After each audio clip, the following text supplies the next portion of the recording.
ভারতের ভূভাগে শতাংশের হিসাবে পর্বতের উচ্চতা কত মিটার বা তার বেশি হলে তাকে আমরা পর্বত বলি? 2135 মিটারের বেশি।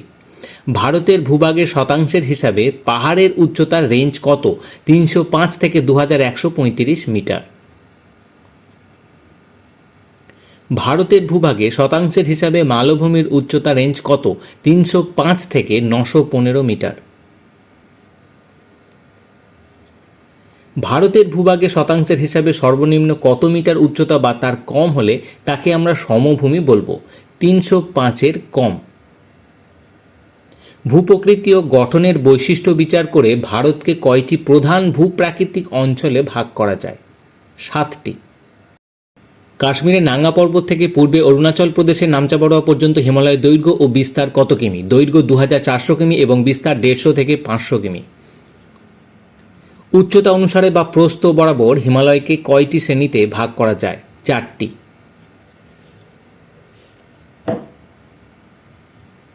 দৈর্ঘ্য বরাবর হিমালয়কে কয়টি শ্রেণীতে ভাগ করা যায়?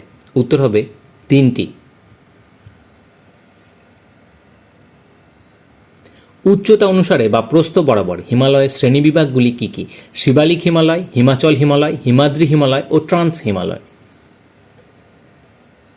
শিবালিক হিমালয়ের অপর নাম কি? শিবালিক হিমালয়ের অপর নাম কি? উত্তর হবে বহির হিমালয়।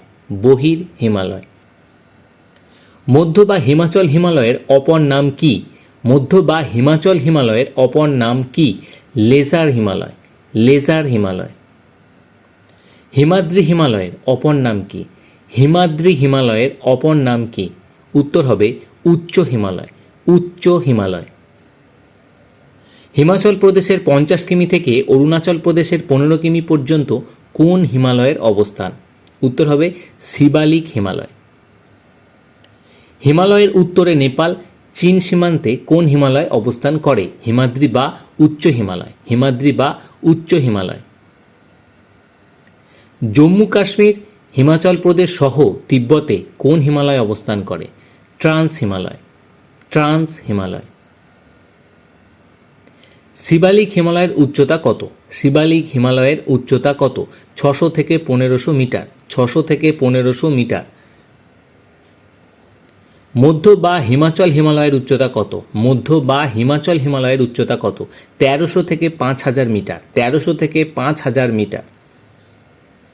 হিমাদ্রি বা উচ্চ হিমালয়ের উচ্চতা কত? হিমাদ্রি বা উচ্চ হিমালয়ের উচ্চতা কত? 6000 মিটার। 6000 মিটার। ট্রান্স হিমালয়ের উচ্চতা কত? ট্রান্স হিমালয়ের উচ্চতা কত? 3000 মিটার। 3000 মিটার। পীরপাঞ্জাল, বিদিল, সোলারগড়, বানিহাল ইত্যাদি গিরিপথ কোন হিমালয়ে দেখা যায়? মধ্য বা হিমাচল বা লেজার হিমালয়ে।